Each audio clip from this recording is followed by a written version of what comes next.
At the Max Foundation, we're really driven by a simple ethos, which is that access to medicine is a human right.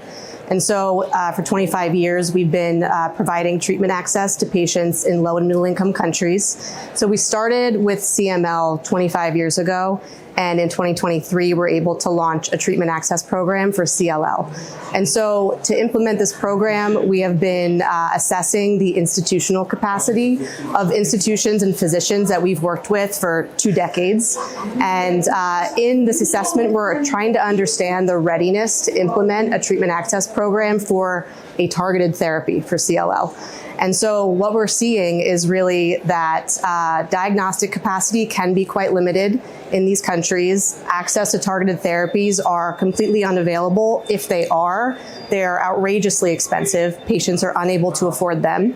And the holistic experience of what patients in high-income countries can receive when they are facing CLL can be quite different in these low-income settings.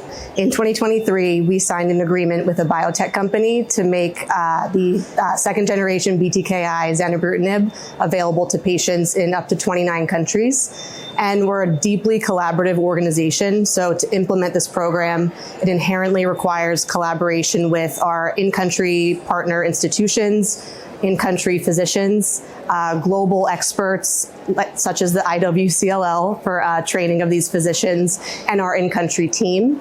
And so since that time in 2023, we have supported a total of 270 patients, and we're currently supporting 250 patients. And this is across 3 countries, Armenia, Ethiopia, and Nepal. And we've been able to provide training to 5 physicians from these 3 countries through our relationship with the iwCLL. And so what we are seeing is that patients are doing really well, responding well to Zanubrutinib. Many are able to return to their jobs, which they have had to leave months or years ago, and they're able to live their full lives again, which is ultimately why we do this work. We see within the CLL program, similarly to our CML program, that the incidence is at a younger age group. So the median age at diagnosis for patients in our program is 63, which is nearly 10 years younger than what the global average is for CLL in the high-income setting. As part of the implementation of our CLL program, outside of the 3 countries where we are currently delivering this treatment access program, we completed a capacity assessment in 18 countries and 21 institutions. And so this was to assess the readiness of each site to be able to diagnose and treat patients with CLL. And so through this assessment, what we have found is that there's a really strong readiness to deliver a targeted therapy for CLL, such as the second-generation BTKIs or BCL2 inhibitors. Much of these countries do not have access to any targeted therapy, as I mentioned. And so through this assessment, we know that there's a strong diagnostic capacity in terms of flow cytometry and what's required in order for a patient to start treatment.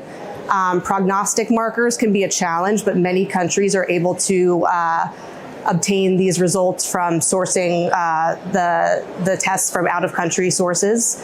And there's a strong clinical management that's already occurring for CLL patients, but access to the therapy is so critical. And so we are only limited right now in terms of our ability to expand the program based on where things currently stand with our partnership with the biotech company. But we encourage any other companies that are interested to see sizable impact in these settings to partner with us, and we would love to just continue this work together.